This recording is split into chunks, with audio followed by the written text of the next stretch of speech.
Olá, eu sou o Francisco Pinto Balsemão. Este é o podcast Deixar o Mundo Melhor.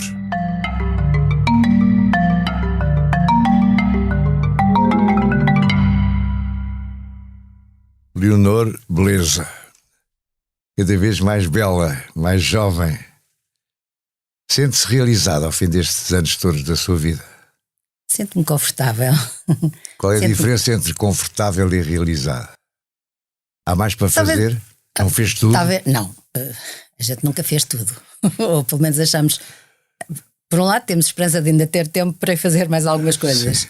E por outro, dificilmente consideramos que fizemos tudo o que podíamos. E portanto, desse ponto de vista, talvez a palavra realizada seja um bocadinho ambiciosa. Eu estou a falar, e usei a confortável. Sim. Eu costumo dizer muitas vezes que sou uma privilegiada. E acho que sou uma presidiária? Privilegiada. Não, privilegiada. Privilegiada. Eu ouvi presidiária. Não, isso também não exageremos. Uma espécie de prisioneira do seu destino. Não, estava a falar, não, estava a usar um termo muito mais privilegiada. É uma privilegiada. E porquê? Porque nasci e tenho vivido numa altura em que simultaneamente pude participar em mudanças que eu acho que são importantes e também pude beneficiar dessas mudanças. Eu costumo dizer isso muitas vezes em relação às mulheres que são da minha geração. Sim, mas vamos começar pela juventude. Muito bem. Como é que foi na juventude? O que é que participou? O que é que criou? O que é que deu à comunidade? Quando era mais... Tinha uns 20 anos. Talvez não seja capaz de pôr as coisas em termos do que é que dei à comunidade. Não? Também fui privilegiada. A palavra privilegiada para mim aparece-me com muita facilidade quando penso em mim própria, porque venho de uma família onde pude sempre viver com algum conforto. Era impensável que não estudasse, era impensável que não tivesse acesso a trabalho profissional. E eram muito exigentes na sua produção escolar, os seus pais? Não era imaginável para os meus pais que eu e os meus irmãos não estudássemos e não tivéssemos nota como devia ser. Como também não era pensável que as raparigas não estudássemos e não tivéssemos de ter boas notas. Na altura não era bem assim, para a sua não era, geração. Vamos lá ver, há uma questão também de medida. Ainda havia muitas raparigas da minha idade que não tinham acesso ao ensino como eu tive, e ainda há muita gente que não tem acesso ao ensino todo que eu tive, mas naturalmente tive mais do que nas gerações para trás, ou era mais fácil do que nas gerações para trás. Eu sou bisneta de uma médica que se formou em 1891, enfim, nessa altura era bastante extraordinário. Já não era tão extraordinário quando para mim era bastante evidente que teria... Lembra-se dessa bisavó? Não chegou a conhecer? Não, nunca a conheci, infelizmente. Mas foi alguém que na sua família foi sempre referida e foi citada? Foi alguém que nas mulheres da minha família é sistematicamente citada. Não era só ela tinha 2 irmãs médicas e uma engenheira. É absolutamente extraordinário no fim do século XIX, uma coisa dessas. É verdade. Mas digamos que para as mulheres da minha família é um motivo que puxa por nós e por aquilo que podemos realizar, pensar que tivemos antepassadas. E os homens da sua família aceitaram sempre bem esse estatuto, digamos? Na verdade, se essa minha bisavó e as irmãs dela tiveram acesso ao ensino superior no Porto, onde viviam, era porque o pai delas fez por isso. Enfim, era bastante raro e era uma coisa que toda a gente da família refere como especial e como... Portanto, boas condições de partida, digamos.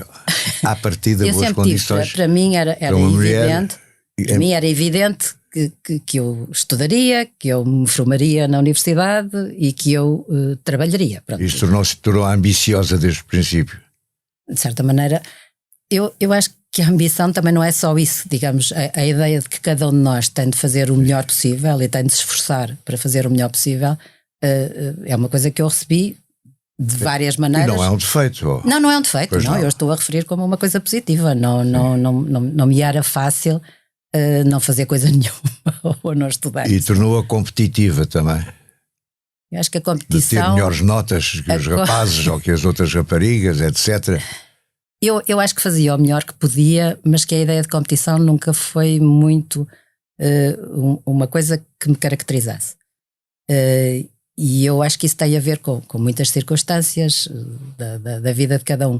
Eu não tenho a ideia da competição como uma coisa que nasceu comigo.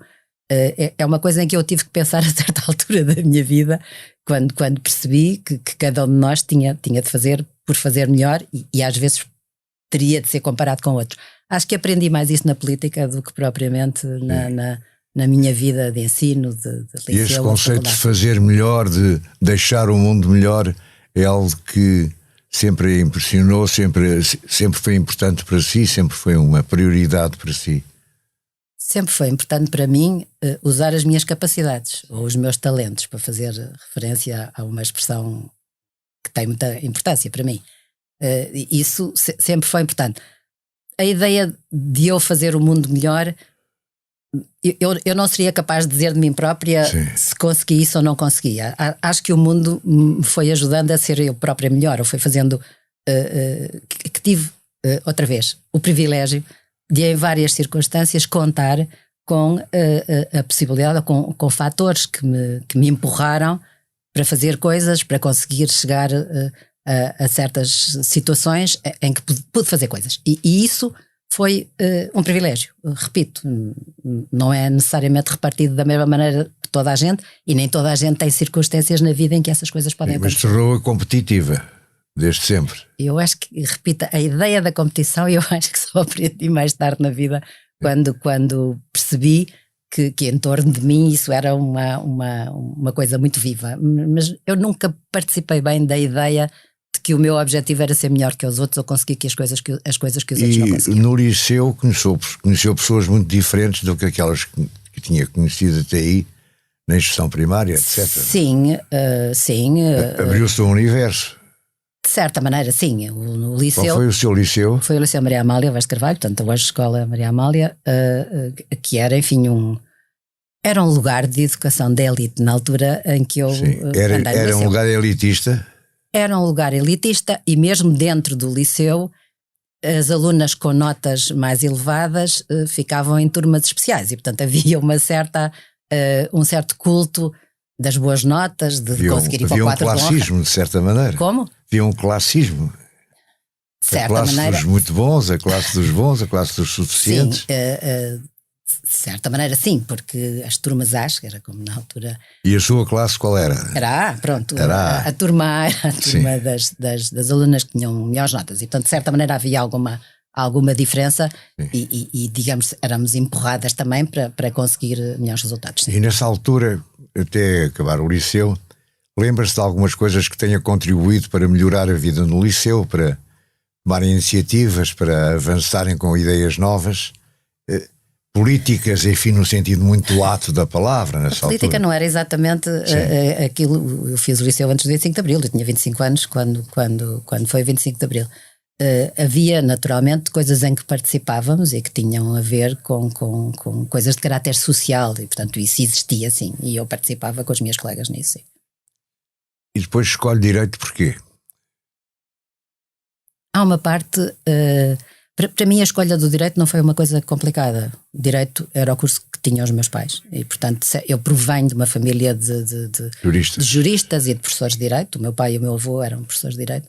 E a sua irmã é professora catedrática agora? Sim, não? Mas essa foi depois de mim. Perguntou-me como é que eu lá fui parar. Pronto, eu fui a primeira que foi para Direito, porque as minhas irmãs são mais novas do que eu. Mas é verdade, as minhas duas irmãs, uma é professora catedrática e a outra é juíza conselheira. O seu irmão Miguel é que foi para a Economia. O meu irmão Miguel era professor de Economia, sim. Mas digamos que na minha família havia o Direito era a disciplina, de certa maneira, que prevalecia. Para mim nunca foi muito complicado, não tive dificuldade nenhuma. Na altura em que eu fiz o liceu, tínhamos de escolher qual era a área de ensino para onde queríamos ir à volta dos 14, 15 anos, portanto era bastante precoce, e a escolha do Direito nessa altura era muito rígida, porque as disciplinas de quem estava no fim do liceu e que iam para Direito eram diferentes das que iam para qualquer outra área de conhecimento. E portanto era preciso decidir muito cedo, e eu acho que injustamente cedo e com alguma rigidez. Mas eu nunca me arrependi. E os seus pais ajudaram a estudar no Direito? Contribuíram? Havia livros, pelo menos, que eram usados? Havia muitos livros de Direito na minha casa, sim. Mas Nós funcionávamos muito cada um por si, estudando por si, evidentemente recorrendo quando era preciso aos meus pais ou a quem fosse preciso, mas eu estudava bastante sozinha e com os meus colegas, portanto era mais assim. E na Faculdade de Direito de Lisboa, não é? Na Faculdade de Lisboa, sim. Quais foram os professores que mais a impressionaram? A professora Isabel Maria Magalhães Colasso. Como? A professora Isabel Maria Magalhães Colasso foi...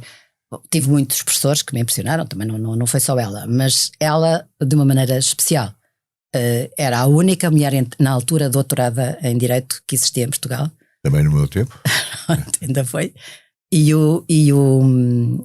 era, enfim, uma pessoa com um nível dava internacional extraordinário, privado. Dava internacional privado, sim. Só foi minha professora nessa fase, isto é, no fim do curso, mas teve muita importância na minha formação e teve muita importância na minha vida posterior, na fase em que eu estive na faculdade. Na vida posterior? Porque uns anos depois eu fiz parte da Comissão de Revisão do Código Civil. O 25 de Abril acontece quando eu tenho 25 anos, era licenciada em Direito há pouco tempo, era assistente da Faculdade de Direito quando aconteceu, e pouco tempo depois do 25 de Abril envolvi-me em política e envolvi-me em mudanças em aspectos muito importantes da vida social em Portugal, em particular dos direitos das mulheres. A Constituição de 1976 implicava uma alteração profunda no direito que vigorava em Portugal, em particular no direito que atingia as mulheres casadas. E pouco depois da entrada em vigor da Constituição foi constituída uma comissão de revisão do Código Civil, que foi presidida pela professora Magalhães Colasso e que era formada por juristas muito consagrados, o professor Pereira Coelho, por exemplo, muito consagrado, e uma jovem jurista que proveio da Comissão da Condição Feminina, foi esse título que eu lá fui parar, era assistente da Faculdade de Direito, e participei com juristas de elevada craveira na revisão do Código Civil, que consagrou um regime de igualdade entre os cônjuges, de igualdade entre os filhos, enfim. Até aí já contribuiu para deixar o mundo um bocadinho melhor, quando acreditar. Contribuí de uma maneira modesta, de uma maneira bastante modesta, enquanto membro dessa comissão, porque evidentemente todos os outros sabiam muitíssimo mais do que eu, mas foi muitíssimo estimulante. E depois, circunstâncias várias fizeram com que fosse a mim, de certa maneira, que foi entregue explicar publicamente o que era aquela reforma e também o que eram os direitos das mulheres. E porque a mais nova e menos experiente, porque digamos. os outros não quiseram, talvez, não sei, mas na verdade fui eu que apareci publicamente em várias circunstâncias, e nomeadamente na televisão, que na altura evidentemente só havia RTP. Foi a sua estreia da televisão? Foi a estreia na televisão, foi em programas em torno dos direitos das mulheres e em particular da reforma do Código Civil. E saiu-se bem? O que é que acha? Digamos que fui também envolvida em todas as polémicas que essas alterações causaram. Sim. De uma maneira mais intensa do que se estivesse numa posição mais recuada. Claro. Portanto, aparecia eu a falar nela e, portanto, quando as coisas se discutiam, também muitas vezes se discutiam comigo. E na faculdade conheceu outras pessoas, novos amigos, etc. Quem é que amizades é que ainda duram hoje dos seus tempos? O atual Presidente da República, que foi meu colega, Marcelo Rebelo de Sousa, que entrou comigo na Era faculdade. Do mesmo curso? Era do mesmo curso, Jorge Braga de Macedo, muitos outros. Braga de Macedo e Marcelo Rebelo de Sousa disputavam o primeiro lugar, não era? Entre eles, sim. Não era? Entre eles, sim. E quem é que ganhou? Digamos que saíram os dois com classificações altíssimas da Faculdade de Direito. Mas com o Marcelo... Aliás, o Marcelo nunca saiu, porque o Marcelo é professor da faculdade, não é? E com o Marcelo Rebelo de Sousa mantém uma relação muito próxima, sim. É curioso, ao fim deste tempo todo, não é? Eu acho que às vezes as relações que nós estabelecemos com colegas nossos do liceu ou da faculdade são relações, evidentemente é preciso que tenhamos tido um convívio intenso, o que é o caso, com ele e com outros, e essas relações acompanham-nos pela vida fora de uma maneira especial. Acho que isso que acontece com todos nós. Mas há casos em que acompanham os tempos, casos em que as pessoas se zangam, não foi o caso. Sim. Às vezes reaparecem muito mais tarde, etc. Sim, mas manteve-se de um modo geral, e ele teve alguma importância na minha entrada na vida política e até no meu primeiro cargo político que eu desempenhei, que foi consigo. Consigo. Também, e ainda hoje é um dos 5 membros do Conselho de Estado escolhidos pelo Presidente da República, não é? Sim. Mostra a longevidade dessa relação, não é? Sim. Agora diga-me outra coisa. Veio o 25 de Abril e isso para si foi uma entrada na política. Até aí nunca tinha estado muito envolvida em política? Até aí tinha sido membro da SEDES, fiz parte dos membros fundadores, portanto entrei na SEDES na fase inicial.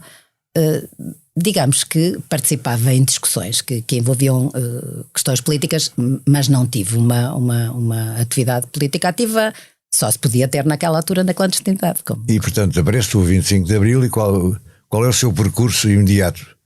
É o PSD, foi PPD, de então? Foi o PPD, a PSD, sim. Logo? Foi, sim. Vai se no inscrever? princípio ainda estive no Largo do Rato, portanto foi desde uma fase E muito é Marcelo inicial. Rebelo de Sousa que a arrasta de certa maneira? As pessoas que tínhamos mantido relações ao longo desses anos, inclusivamente em situações de discussões sobre a política e a sociedade e aquilo que éramos, sim, vários de nós fomos para o PPD-PSD nessa altura, sim. Eu estava na SEDES, nomeadamente, quando foi anunciado numa reunião da SEDES que o PPD ia ser criado. Sim. Estava lá, sim. E depois no PSD teve um papel ativo ao princípio, não teve? Digamos que foi muito ativo a partir do momento em que fui membro do governo. Participei em vários órgãos do partido, mas sobretudo a partir do momento em que fui membro do governo e depois deputada. E foi membro do governo quando? Isso foi com o senhor que me está a entrevistar.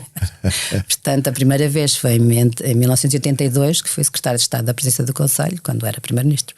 Portanto, o primeiro convite que eu tive e em que entrei num mundo completamente diferente para mim foi seu. E digamos que numa semana a minha vida se alterou profundamente. E foi uma alteração para o bom, para o mau, para o indiferente, para o positivo? Indiferente, certamente que não. Positivo, largamente. Naquela altura, aqueles que éramos muito jovens, tínhamos um enorme desejo de participar e havia uma enorme necessidade social de que os jovens participassem e de que as coisas fossem feitas por muita gente. E infelizmente esse espírito de enorme entusiasmo em torno da política e da participação política não foi, ou já hoje não é em dia hoje, não é a mesma já coisa. não existe, não tem comparação nenhuma, não é? Naquela altura era tudo novo, era conseguirmos coisas. Tem alguma história, alguns factos assim concretos que se lembre? O que era nessas primeira fase participar em reuniões políticas ou quando era muito complicado do ponto de vista até, digamos, da tranquilidade social e da segurança.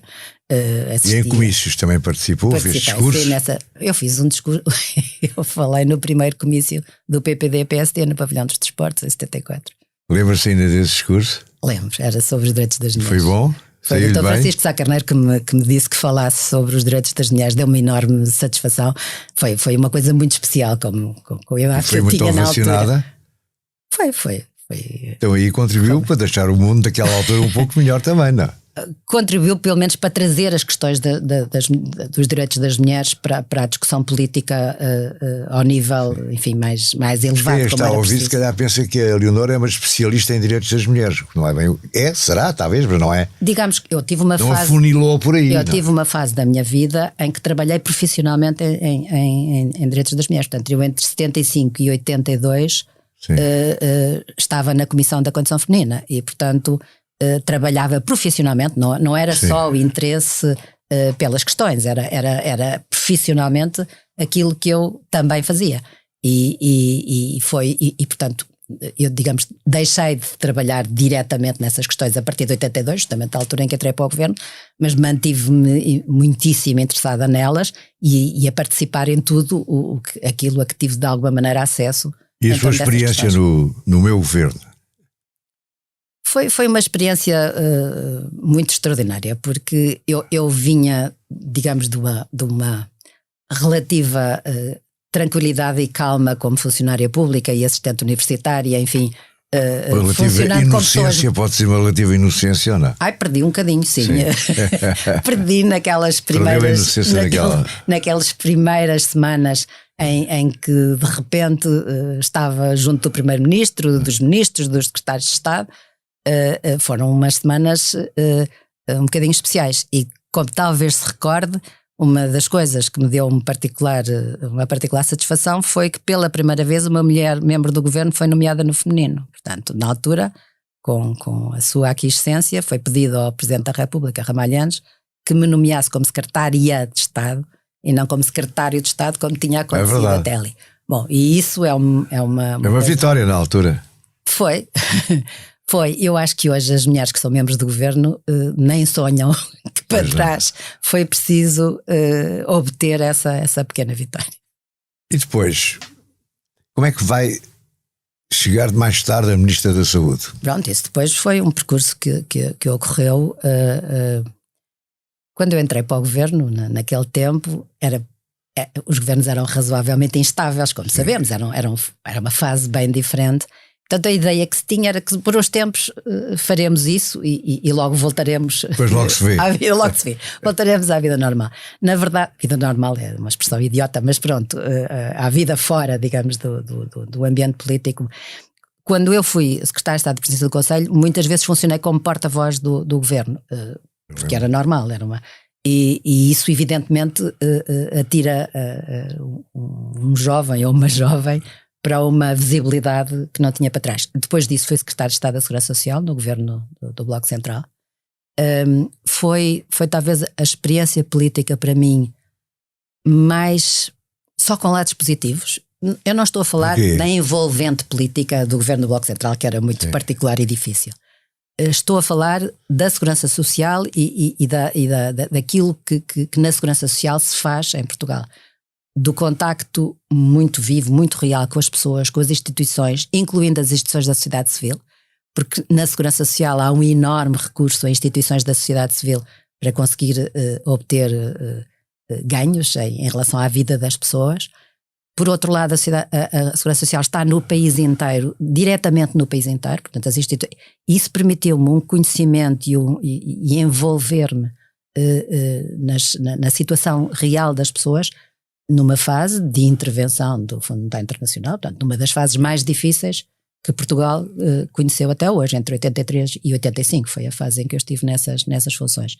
Foi uma experiência fantástica, em que vi o que é um laboratório social a funcionar e como é que as coisas efetivamente podem ser feitas. E onde a social-democracia é muito aplicável. E onde a social-democracia tem uma margem de utilização. Mas depois a saúde? A saúde foi menos... Quando é que é a saúde? Quando é que é a Ministra da Saúde? Entre 85 e 90. Sim, sendo Primeiro-Ministro? Cavaco Silva, portanto foi com ele que fui convidada. Outra vez, foi a primeira vez que a palavra ministra foi usada oficialmente entre nós. Isso também vitórias que hoje em dia parecem pequenas. Sim, pois, mas na altura, vamos lá ver, na altura as pessoas discutiam se dentro podia ser assim da ou não. Dentro da ideia de deixar o mundo melhor, pode-se pôr isto na lista. Não, tento não exagerar, mas na altura isso era questionado, portanto eu tive reações várias e a certa altura, por exemplo, precisei de dizer que não iria participar por exemplo, em programas de televisão se aparecesse Ministro da Saúde em vez de Ministra da Saúde. Mas isso foi funcionando, as pessoas foram interiorizando e pronto. Mas a saúde, digamos, foi uma fase bastante mais dura, a saúde tem características muito diferentes da segurança social, do meu ponto de vista demasiado diferentes entre nós, as culturas são bastante diferentes e sobretudo foi uma fase em termos políticos muitíssimo dura para mim, em termos pessoais, a saúde e o que veio a seguir. Foi uma fase mais complicada da minha vida. E o que é que fez de mais válido? Aquilo é que eu tenho mais apego daquilo que me aconteceu ou que pude fazer no Ministério da Saúde tem a ver com ter passado a ser considerado que a saúde materna e infantil era a primeira prioridade. Saúde materna e infantil. A saúde materna e infantil. Portanto, a base das condições para as pessoas sobreviverem em boas condições, serem tratadas em boas condições no princípio da vida. E isso é infinitamente importante, toda a gente sabe que é. E de facto, os números que nessa altura existiam em Portugal, nesse domínio, não eram nada brilhantes. E foi apaixonante, eu acho que posso dizer apaixonante, trabalhar com gente de todas as cores, num programa que era o menos politizado possível. Teve colaboração de médicos e de autarcas do país inteiro, das mais variadas cores, sem e nenhuma teve espécie de resultados dificuldade. concretos. E teve resultados, eu acho que sim, a prazo, Sim. porque essas coisas não se vê no ano a seguir nem no outro, é difícil ir medindo ano a ano, mas ao fim de alguns anos percebeu-se que aquilo que foi feito nessa altura faz com que hoje tenhamos, ou a partir de certa altura, tenhamos passado a ter números decentes, números de países civilizados. E depois sai da vida política ativa. Depois quando? ainda fui deputada durante algum tempo e depois, a partir de certa altura, era eu deputada e aconteceu-me aquilo que eu hoje faço. E como é que lhe acontece a Fundação Champalimaud? Conhecia António Champalimaud? Só ouvi uma vez. Só ouvi uma vez? Só ouvi uma vez, porque eu era presidente do Conselho Fiscal do Banco de Açores quando ele comprou o banco. E nessas circunstâncias convidou-me a mim e a outras pessoas do banco para almoçarmos em casa dele. Foi a única vez que o vi. Depois tive algum contacto com ele ao telefone enquanto estava nessas funções. Um dia recebi uma chamada. Ora, aí está António Champalimaud, sim, esse é alguém que deixou este país melhor. É a fundação, é muitas outras coisas que ele fez antes da fundação. Mas recebeu um telefonema de António Champalimaud? Um telefonema dele. Sim. A dizer-me, eu vou escrever o meu testamento, vou criar uma fundação para fazer investigação. Lembra-se do ano em que isso foi? Lembro-me do dia, 28 de abril de 2000. Dia? 28 de abril de 2000. 2000. Sei exatamente, e até sei muito bem onde estava. É daquelas coisas de que a gente não se esquece, claro, que nos acontecem. E ele telefona-lhe e diz: eu vou fazer uma fundação. Ele telefona-lhe, vou criar uma fundação no meu testamento, dedicada à investigação científica na área da saúde. Pergunto-lhe se a senhora quer ser presidente da fundação. Assim, de repente? Sim, assim de repente. Assim, mas estava à espera ou não? Tinha alguns Eu acho que nem eu, nem... Não, nenhum. Eu acho, aliás, que ninguém fazia a mais pequena ideia, e até à morte dele, se houvesse 3 ou 4 pessoas que soubessem disto, provavelmente já estou a dizer muito. Extraordinário. Mas e sabe porque é que ele a escolheu assim? Não, Francisco, nunca saberei porque é que ele me escolheu a mim. Certamente foi porque eu estive no Ministério da Saúde, digamos que o facto de ter sido Ministra da Saúde me ligou a uma área que não era a minha área profissional e, portanto, terá alguma coisa a ver com isso. Admito que as circunstâncias em que eu estive no Ministério da Saúde também o possam ter levado a isso. Há uma pessoa que é o Daniel Perança de Carvalho, que é talvez a única pessoa que conhecia muito bem António Champalimaud e me conhecia muito bem a mim. Daniel Perança de Carvalho. O Daniel diz sempre que não teve nada a ver com isto, mas eu acho que alguma coisa pode ter dito a António Champalimaud sobre como é que eu era, não sei, eu nunca saberei explicar isso. Sei que a minha vida mudou. E aceitou imediatamente ou disse que ia pensar, etc? Ninguém vai pensar. Digamos que a minha vida mudaria muito nessa altura, até porque eu tinha mais ou menos, tinha-me convencido que a saúde era um setor onde eu nunca mais me aproximaria, e em 2 segundos tive de rever isso tudo e disse-lhe com certeza, é uma honra. O que eu lhe peço é que me diga tudo o que acha que são instruções importantes para a Fundação que quer que venha a existir.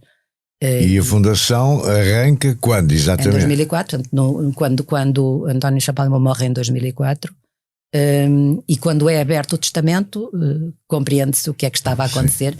E até se compreende o que era a dimensão da Fundação. Eu isso não fazia muito bem ideia, mas se compreende que de facto tinha meios suficientes, mais que suficientes, para ser uma instituição muitíssimo relevante. Meios que continuam praticamente intactos, porque vocês têm vivido do rendimento. Sim, portanto, meios que neste momento o património da Fundação é mais do que aquilo que inicialmente, sim, porque fazemos tudo por manter, com imenso... António Horta Osório tem alguma importância nessa gestão? António Horta Osório é quem neste momento se dedica à gestão do património financeiro, só à gestão do património financeiro. Quem trabalha comigo é o João Silveira Botelho, que tem um papel muitíssimo importante na vida, nas atividades, nas coisas novas que a Fundação vai lançando. E aí, voltando ao leitmotiv do deixar o mundo melhor, acho que já tem bastantes coisas para contar. A Fundação, mas isso é António Champalimaud, não sou eu, digamos. Eu sou uma parte do braço que ele deixou para pôr em pé aquilo que ele queria. Aquilo que ele queria era uma fundação que fizesse ou apoiasse a investigação científica, a pesquisa científica foi a palavra o termo que ele usou, na área da saúde, portanto foi assim, na área da medicina, foi a expressão que ele utilizou. E portanto aquilo que a Fundação faz é basicamente ser uma instituição que faz investigação científica, que também faz clínica. A clínica é necessária à investigação científica que nós fazemos. E na nossa convicção e digamos, na nossa cultura, da Fundação Champalimau, a ligação entre a investigação e a clínica é absolutamente essencial para o progresso de qualquer das duas áreas. Claro. Os cientistas sabem melhor o que é preciso investigar porque estão perto dos médicos.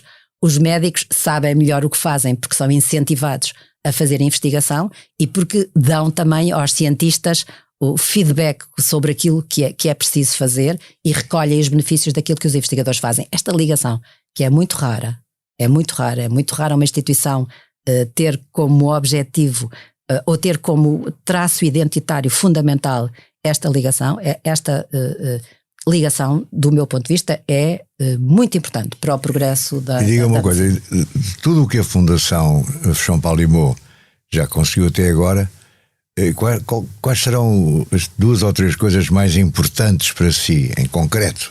Olha, aconteceram-nos 2 coisas que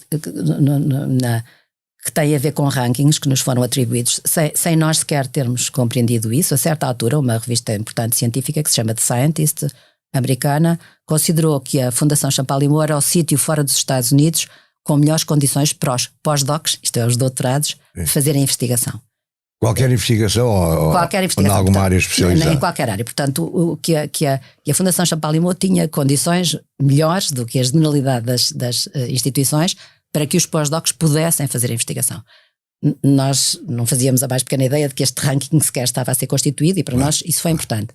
E muito recentemente, e agora numa área muitíssimo relevante, a revista científica Nature, que é nas áreas em que funcionamos, talvez a revista científica com mais prestígio, atribuiu-nos no fim de 2020 o 4º lugar num ranking mundial das instituições que utilizam inteligência artificial. Isto é muito importante, são rankings, etc. Mas mão na massa, coisas concretas.